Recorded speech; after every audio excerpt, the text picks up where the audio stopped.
મારે થોડા સમય પહેલા પીપી સવાણી સ્કૂલમાં ખાસ વલ્લભદાદાને મળવાનો થયો. મને એણે પહેલો પ્રશ્ન પૂછ્યો કે મનુભાઈ તમે વૈજ્ઞાનિક તો આપ્યો જ છે ગુજરાતને, પણ મારો પ્રશ્ન એ છે કે આ સુરતમાંથી અને ગુજરાતમાંથી કેમ વૈજ્ઞાનિકો નથી બનતા? મેં તો એનું એક જ કારણ છે કે બાળકોને સ્કૂલની અંદર વિજ્ઞાનના જે પ્રયોગો કરાવવામાં આવે છે, વર્ષમાં રાજ્ય સરકાર દ્વારા પ્રયોગની હરીફાઈઓ કરવામાં આવે છે, પ્રયોગ મેળાઓ યોજવામાં આવે છે, પણ એ બધું કામ બાળકો નથી કરતા, એના વાલીને શિક્ષકો કરે છે. એનું આ પરિણામ છે કે તમે વૈજ્ઞાનિકો નથી બનાવી શક્યા. એનું એક જ કારણ છે કે આપણા બાળકોને આપણે પ્રશ્ન પૂછીએ છીએ ત્યારે જવાબ નથી આપતા.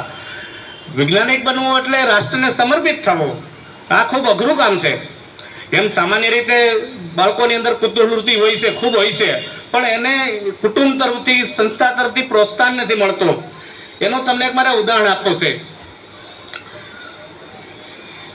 રાજકોટની અંદર એક સામાન્ય પરિવાર અને વૈષ્ણવ પરિવારની આ દીકરી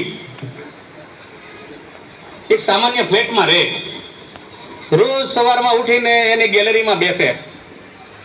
પેલી કામવાળી બહેનો છે એ સવારના પ્લાસ્ટિકના ટુકડા ભેગા કરવા આવે, એ રોજ જોવે.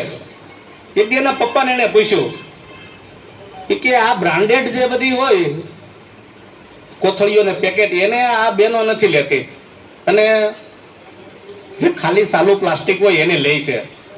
તો એક દિવસ એ બહેનોને જ એને પૂછ્યું તો કે એ અમારે કામનું ન હોય, આ કામનું હોય એ અમે લઈએ એમ. એટલે એના મગજમાં ગડમથલ થઈ કે કામનું હોય શું ને ન કામનું શું. એના પપ્પાને પૂછ્યું તો કે બેટા આમાં એવું છે જે કોથળીઓ પ્રિન્ટેડ હોય ને એમાંથી રિસાયકલિંગ ન થાય, સાલું પ્લાસ્ટિક હોય એમાંથી રિસાયકલિંગ થાય. તો કે પપ્પા સાયકલિંગ શું રિસાયકલિંગ? એ પ્રશ્ન ઉઠાવતા ઉઠાવતા એમના સ્કૂલના ટીચરને પૂછ્યો. અંતે એના પપ્પાએ એની ફેક્ટરીમાં નાનું એવું રિસાયકલિંગ થાય એવું મશીન ગોઠવી દીધું. મને કહેતા ગૌરવ થાય છે કે આજે આ હેતલ વૈષ્ણવ બાળ વૈજ્ઞાનિક તરીકે અમેરિકામાં એના નામનો ઉભરો છૂટે છે. અને ગયા વખતે એમણે લસણની કળીમાંથી, સડેલી લસણની કળીમાંથી પ્લાયવુડ બનાવ્યું છે. આ આપણા દીકરા દીકરીઓમાં તાકાત રહેલી છે. વૈજ્ઞાનિકો બને જરૂરી છે. આ રાષ્ટ્રને સારા વૈજ્ઞાનિકોની જરૂર છે, સારા નાગરિકોની જરૂર છે. એ માત્ર ને માત્ર શિક્ષણના માધ્યમથી જ મળી છે.